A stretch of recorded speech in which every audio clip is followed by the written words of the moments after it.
Bonjour! Cette vidéo est tournée dans le cadre du festival Nauk de Belgrade, en Serbie. Je m'appelle Paul Boniface et je suis médiateur scientifique dans l'association Trace à Paris et médiateur scientifique aussi à l'Espace des Sciences Pierre-Gilles de Gênes, toujours à Paris. Je suis confiné, comme pas mal de monde cette année, et donc je suis chez moi et je peux pas trop sortir, ce qui fait que si je veux faire de la médiation scientifique, si je veux faire de la science, des expériences avec du public, je dois le faire chez moi. Et c'est pour ça que je prends cette vidéo chez moi, dans ma cuisine. Bienvenue dans ma cuisine. Et ensemble, nous allons faire aujourd'hui deux expériences qui vont parler de ce qu'on appelle en physique la tension de surface. Alors le bon côté du fait que je suis coincé chez moi, c'est que je ne peux pas aller chercher du matériel très compliqué, donc je vais vous proposer des expériences qui se font avec du matériel qui est très facile à trouver à la maison, donc que vous pouvez refaire vous très facilement. Et bien c'est parti, on va faire la première des deux expériences. Pour faire cette première expérience, il vous faut du matériel. Très simple, il vous faut une assiette, il vous faut du poivre, il vous faut du liquide vaisselle, et il vous faut de l'eau. Et puis si jamais ça se passe mal parce que vous en renversez un peu partout, ça peut arriver, on ne sait jamais, c'est pas mal d'avoir du sopalin ou une serviette ou une éponge à portée de main, ça permet d'éviter les débordements. Alors, on va y aller ensemble. Je commence. Première chose à faire, c'est de verser l'eau dans l'assiette. Alors, je vais essayer de faire ça sans en renverser partout, ce qui n'est pas gagné. Hop, j'ai presque réussi. Voilà, bon, il y a un petit peu d'eau à côté, mais on va dire que c'est pas très grave. Voilà, et maintenant, une fois que j'ai mon eau dans l'assiette, je vais mettre du poivre dessus. Donc je récupère du poivre, hop, en poudre, bien sûr. Voilà, j'ai du poivre en poudre que j'ai pris là de ma poivrière. J'en prends une petite pincée. Tac. Et cette pincée, je la fais tomber dans l'eau. Ce qu'on voit, c'est que mes petits bouts de grains de poivre, ils se répartissent un peu à la surface, ils flottent. Voilà. Alors, une fois qu'ils flottent, une fois qu'ils sont tombés, ils sont là, ils ne bougent plus, il ne se passe plus rien. Bon, voilà. Bon, pour l'instant, c'est pas très intéressant. Mais pour que ça devienne intéressant, je vais utiliser le liquide vaisselle. Regardez ce qui se passe si je fais tomber une goutte de liquide vaisselle dans l'assiette. Hop, attention. Paf! Vous avez vu? Instantanément, au moment où la goutte de liquide vaisselle tombe dans l'assiette, tous les grains de poivre qui étaient autour de cette goutte, paf, ils s'enfuient. Ils partent de l'autre côté de l'assiette, comme si d'un coup ils étaient poussés par le liquide vaisselle. Alors, qu'est-ce qui se passe? Pour comprendre un peu ce phénomène, pour comprendre pourquoi les grains de poivre ils se sont mis à bouger d'un seul coup, il faut qu'on parle de ce qu'on appelle la tension de surface en physique. En fait, il faut s'imaginer que la tension d'un liquide, c'est quelque chose qui est très tendu. Il y a une tension de surface. Quand vous avez une particule à la surface d'un liquide, cette particule, elle est tirée de tous les côtés par ce qu'on appelle la tension de surface. Alors, normalement, la tension, elle est la même de tous les côtés, parce que le fluide, il est le même partout. Et donc, si la tension est la même de tous les côtés, la particule, elle est tirée pareil de tous les côtés. Donc, si elle est tirée pareil de tous les côtés, elle ne bouge pas. Seulement, si jamais on modifie la tension de surface quelque part, par exemple en mettant du savon, le savon c'est quelque chose qui permet de la baisser, la tension de surface. Si je mets une goutte de savon dans mon assiette, alors je me retrouve avec un endroit où la tension de surface, elle est baissée, elle est plus faible. Ça veut dire qu'à cet endroit, la surface, elle tire moins. Mais qu'est-ce qui se passe? S'il y a d'un côté la surface qui tire moins et de l'autre côté la surface qui tire beaucoup, les grains de poivre ils vont se mettre à être tirés du côté où ça tire le plus. Donc on les a vus d'un seul coup se déplacer. Ce genre d'écoulement de surface, il n'y a vraiment que la surface du liquide qui a bougé. On appelle ça un écoulement de Marangoni. C'est le nom de ce genre d'écoulement où il n'y a que la surface qui bouge, les écoulements de Marangoni. Alors là, on a vu quelque chose de très simple. Ce que je vous propose, c'est que je vais changer mon matériel pour vous proposer une deuxième expérience, un tout petit peu plus compliquée, mais beaucoup plus jolie, vous allez voir. Hop. Et voilà, j'ai changé mon matériel. Alors, pour cette nouvelle expérience, le matériel, ça va être qu'il va vous falloir de l'huile. Il va vous falloir toujours de l'eau. Donc, si vous l'avez, ne la rangez pas.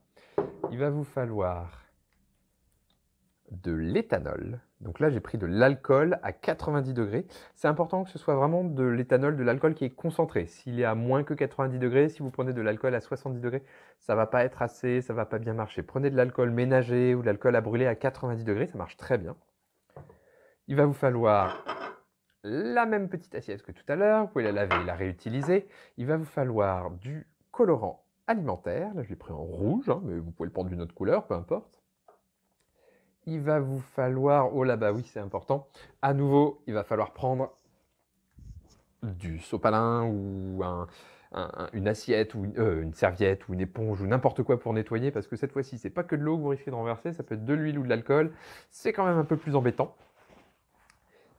Il va vous falloir des pailles, voilà, et il va vous falloir des verres. Celui-là, vous l'avez vu, hein, il n'est pas vide parce que j'ai déjà commencé à mettre des trucs dedans. Prenez-les vides au départ. Et ça peut être pas mal si vous voulez un petit bonus à la fin. Vous pouvez prendre une petite feuille de papier. C'est pas du tout obligatoire, vous verrez quand même très bien le phénomène, mais avec une feuille de papier, vous pouvez avoir un petit bonus très joli à la fin. Je vous montrerai. Alors, c'est parti, on y va pour l'expérience. Premièrement, ce que je vais faire, c'est que je vais vous montrer ce qui se passe. Donc, je vais verser de l'huile dans la petite assiette et je vais vous montrer ce qui se passe quand je mets de l'eau dessus ou de l'alcool. Donc, je prends l'huile, je la débouche et je la verse sur l'assiette en essayant de ne pas en mettre partout. Voilà. Voilà, donc là, j'ai une petite couche d'huile qui s'est répartie sur toute l'assiette. Et par-dessus, je vais mettre de l'eau que je vais colorer en rouge pour qu'on la voit bien, parce que l'eau, sinon, c'est transparent, c'est pas marrant. Donc, je prends l'eau, je prends du colorant, je le mélange. Et j'ai mon eau colorée. Avec la paille, je vais en prélever quelques gouttes. Alors pour prélever des gouttes avec une paille, hein, c'est très simple. Vous plongez la paille dans le verre. Attendez, hop là. Voilà. Vous plongez la paille dans le verre, comme ça. Une fois qu'elle est plongée, vous bouchez le trou en haut. Puis quand vous relevez, vous voyez, il y a un petit peu de liquide qui est coincé en bas. Et bien ça, c'est quelques gouttes que je vais mettre dans l'assiette. Hop, hop. Vous voyez, ces petites gouttes, alors je vous les montre de plus près. Ces petites gouttes-là, elles ne s'étalent pas. Elle ne se mélange pas, hein, c'est normal, l'eau ça ne se mélange pas du tout à l'huile, et ça ne s'étale pas non plus, ça ne s'étale pas du tout. Ok, maintenant on va faire la même chose avec l'éthanol. Donc je prends l'éthanol, je la mets dans un verre, je le mélange avec du colorant rouge, parce que l'éthanol c'est pareil, hein, c'est transparent, on ne le verra pas si je ne le colore pas. Voilà, donc là j'ai mon verre d'éthanol, j'ai une paille pour prélever quelques gouttes, et je vais faire pareil. Donc, je prélève quelques gouttes d'éthanol, les voilà, je les mets dans mon assiette. Et là, je ne sais pas si vous voyez, mais c'est le contraire de tout à l'heure. L'éthanol, il s'étale complètement à la surface. Tenez, regardez, je vous remontre. C'est complètement étalé. C'est complètement en train de s'étaler. Donc c'est vraiment le contraire. Ça ne se mélange pas non plus. Mais par contre, contrairement à l'eau, il s'étale à la surface. D'accord. Ben, du coup, je me demande, qu'est-ce qui se passe si je mélange de l'éthanol et de l'eau et que je fais la même chose? Je prends une goutte de mélange éthanol-eau et je le mets à la surface de l'huile. L'éthanol et l'eau, ça se mélange très très bien. On peut les mélanger tous les deux, on a un beau mélange. Maintenant, si l'éthanol, ça veut s'étaler et que l'eau, ça ne veut pas s'étaler, ben, qu'est-ce qui se passe quand je mets une goutte du mélange? Ça s'étale ou ça s'étale pas? Bonne question. Ben, du coup, on va essayer, on va regarder. Alors, je mélange un peu d'éthanol et un peu d'eau dans un verre. Tac. Je mets un peu de colorant, parce que c'est pareil, c'est invisible, donc on ne verra pas ce qui se passe. Paf.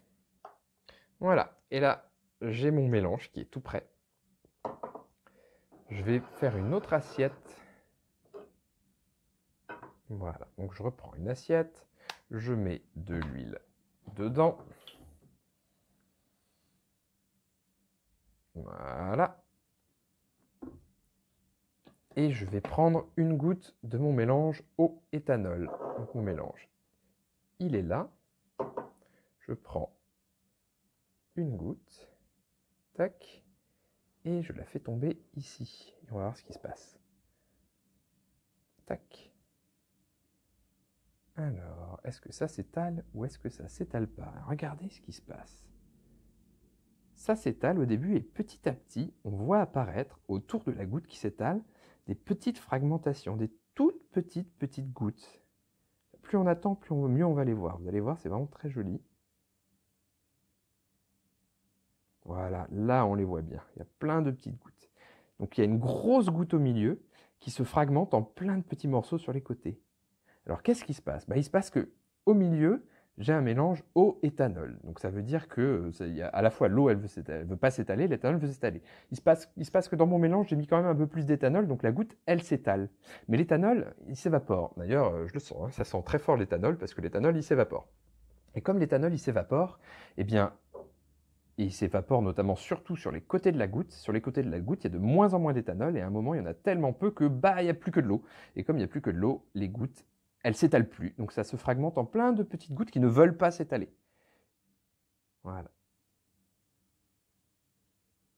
Et là, vous allez voir, voilà, tout l'éthanol a fini de s'évaporer. Maintenant, j'ai plus que des toutes petites gouttes.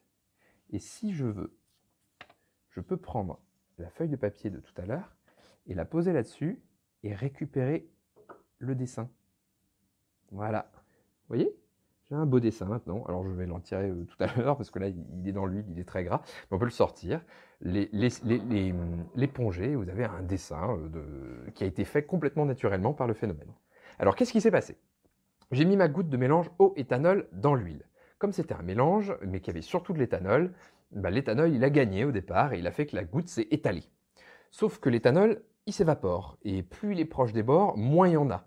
Et au bout d'un moment, il y a tellement peu d'éthanol sur les bords de la goutte que il n'y en a plus, c'est l'eau qui gagne, et ça arrête de s'étaler, donc ça se fragmente en toutes petites gouttes qui ne s'étalent plus.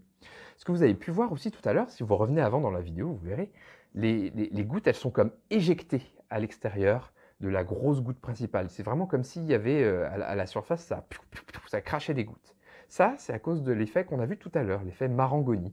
En fait, au milieu de la goutte, il y a une tension de surface qui est très faible, parce qu'il y a beaucoup d'éthanol et que l'éthanol, il a une tension de surface faible. L'eau, par contre, ça a une tension de surface très forte. Donc, il y a peu de tension de surface au milieu et il y a beaucoup de tension de surface sur les côtés de la goutte, ce qui fait que l'intérieur de la goutte est attiré et projeté à l'extérieur de la goutte. Et donc, les petites gouttes où il n'y a plus d'éthanol parce que ça s'est évaporé, elles sont éjectées vraiment à l'extérieur de la grosse goutte. Voilà, donc ce phénomène est très très joli, très très facile à refaire à la maison. Très facile aussi de garder, là comme j'ai fait, une trace de ce phénomène avec un joli dessin. Et c'est un bon moyen aussi de revoir ce dont on parlait tout à l'heure, l'effet Marangoni. Voilà, bon j'espère que ces petites expériences vous ont plu, n'hésitez pas à les refaire à la maison. Alors un petit conseil, chez moi là ça a marché du premier coup parce que je me suis préparé avant de tourner la vidéo. Le mélange eau-éthanol, il faut vraiment que ce soit beaucoup d'éthanol et pas beaucoup d'eau. Et pour trouver un bon mélange qui permette d'avoir des jolies gouttes, souvent ça prend plusieurs essais, il faut essayer avec un peu plus d'éthanol, avec un peu plus d'eau. C'est normal, si vous le refaites, vous allez le refaire 2-3 fois, mais c'est très joli quand on y arrive à la fin, ça fait vraiment plaisir. J'espère que ça vous a plu et j'espère qu'on se reverra bientôt. Bon courage, bonne fin d'année et puis bonne suite du Festival Naoke.